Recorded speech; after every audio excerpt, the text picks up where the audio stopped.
Bonjour à tous. Aujourd'hui, on va parler d'un sujet un peu sportif, qui est qu'est-ce que c'est qu'une bonne correction en dessin. Je vois trop de choses sur Internet qui ne vont pas. Il y a trop de choses où ça. Pour moi, ça ne va pas. Alors, qu'est-ce que je considère comme une bonne correction? Encore une fois, c'est une donnée qui peut t'aider à choisir ton prof, savoir si tu as vraiment envie d'être corrigé ou pas, et comment, etc. Donc, on en parle tout de suite. Qu'est-ce qu'une bonne correction? Ça se déroule en trois parties, voire quatre. La première, dire ce qui va pas. Forcément, vous ne payez pas pour vous dire que ce qui va bien, parce que sinon vous ne progressez pas. Il faut qu'on vous mette quelque chose sous la dent pour que vous puissiez vous améliorer. Donc il va falloir trouver les choses qui ne vont pas. Même si le dessin est très bien fait, au début c'est facile de trouver des choses qui ne vont pas, mais ensuite plus on avance, plus aussi ça commence à être difficile, mais il y a toujours des petites erreurs qu'on peut améliorer. En dessin, il y a toujours une marge de progression, il faut le savoir, et ça peut être décourageant parfois si on n'est pas au courant, mais il y a toujours une marge de progression, toujours un truc qu'on peut améliorer. Si on ne peut pas améliorer, parce que parfois le mieux est l'ennemi du bien, il faut s'arrêter. Si on ne peut pas s'améliorer, à ce moment-là, ça devient une suggestion. Et si tu faisais ça, mais vraiment, c'est qu'une suggestion, je te le dis, pour que tu puisses y penser la prochaine fois, éventuellement, y réfléchir, te questionner.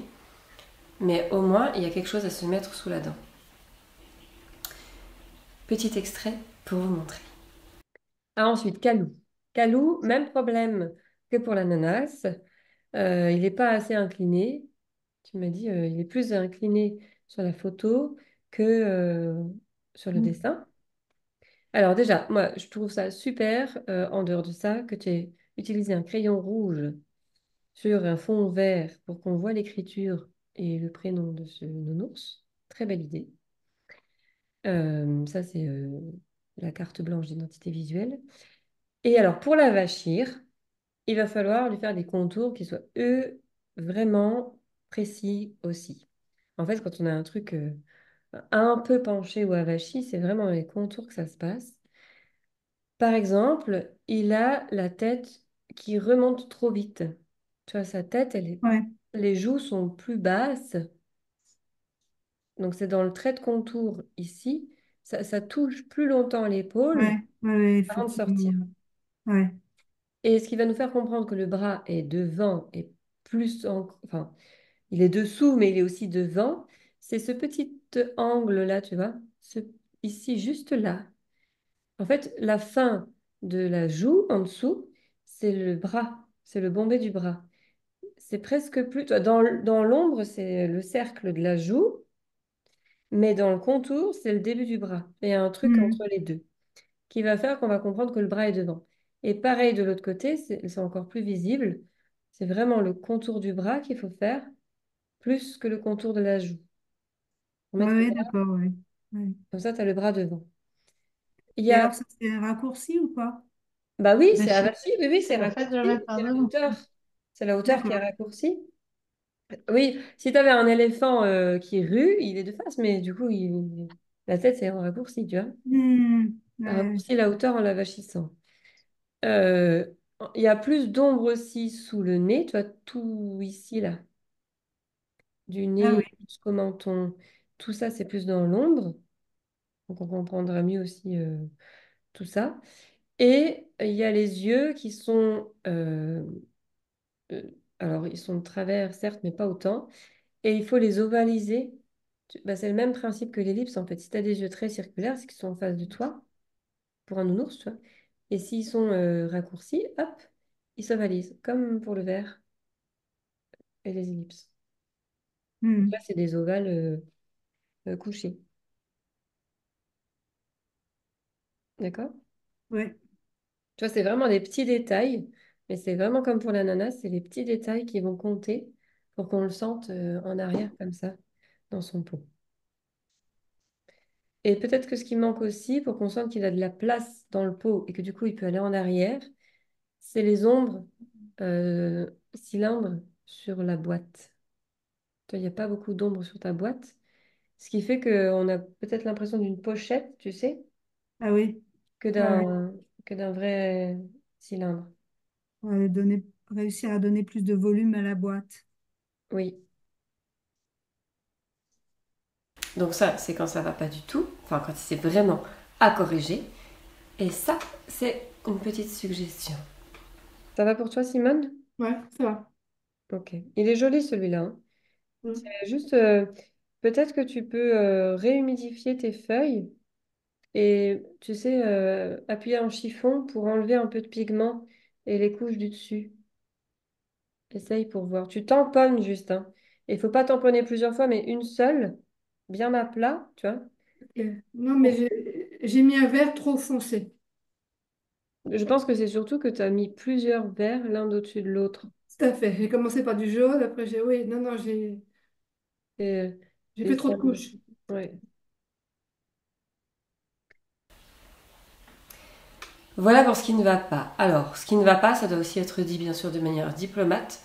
Ne jamais dire ah ça va pas du tout, rien ne va du tout. Ça veut aussi dire, c'est-à-dire qu'une bonne correction veut aussi dire ce qui va bien.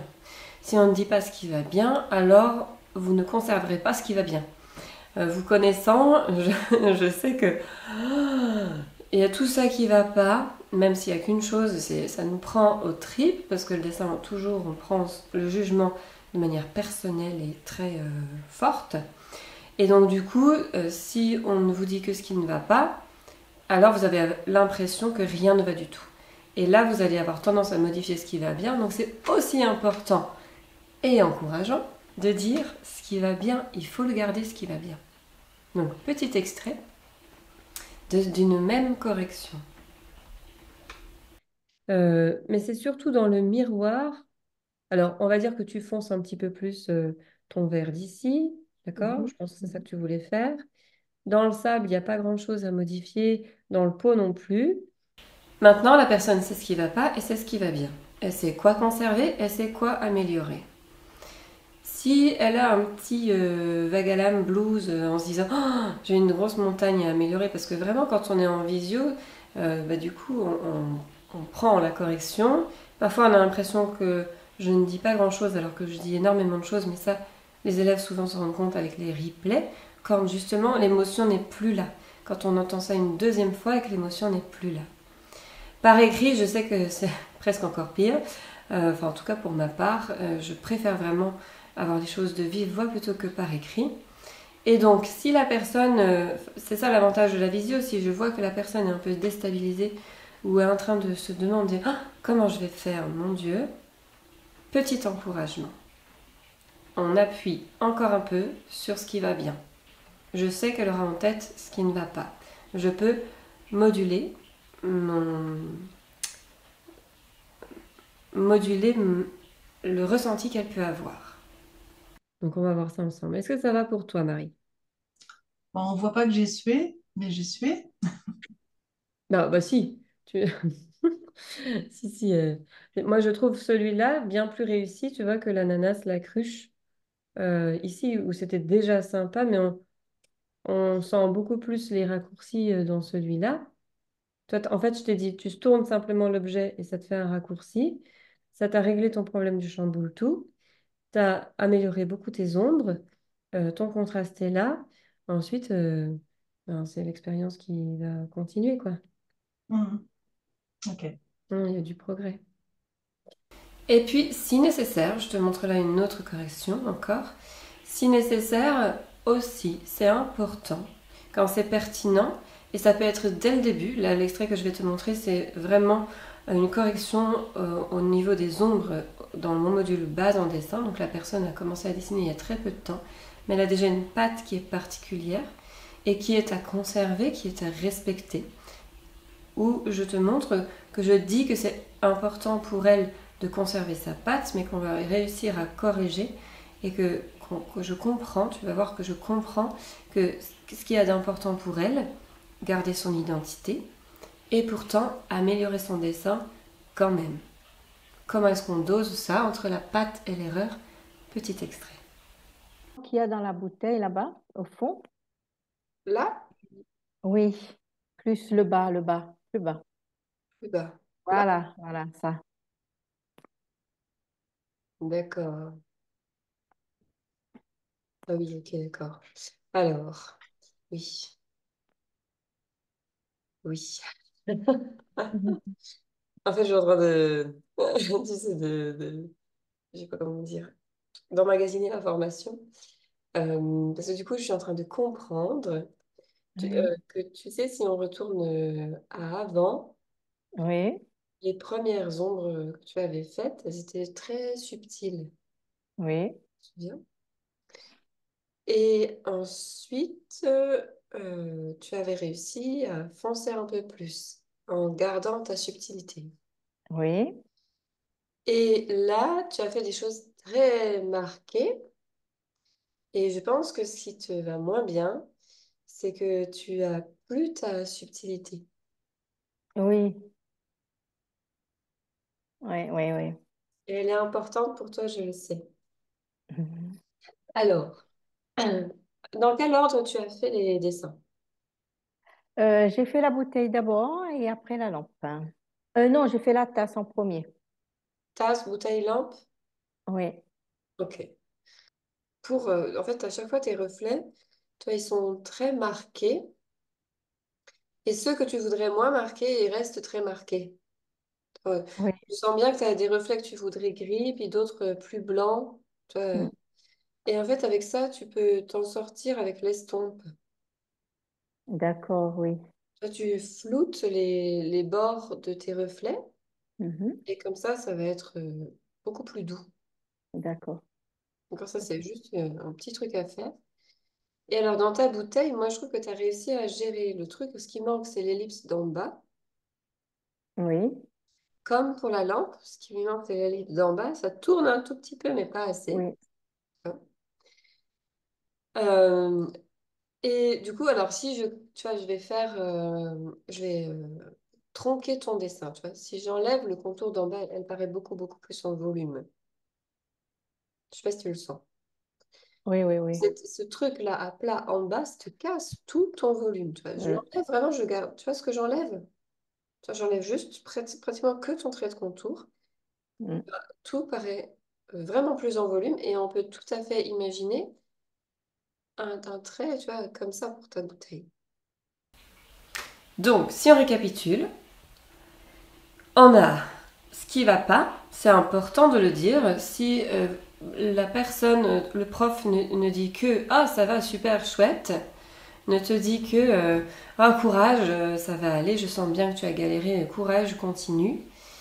Euh, c'est de l'encouragement. Ce n'est pas une correction pour moi, c'est de l'encouragement. Alors tu peux être venu pour ça, et à ce moment-là il n'y a pas de souci, mais il faut juste en avoir conscience. Ce n'est pas vraiment une correction.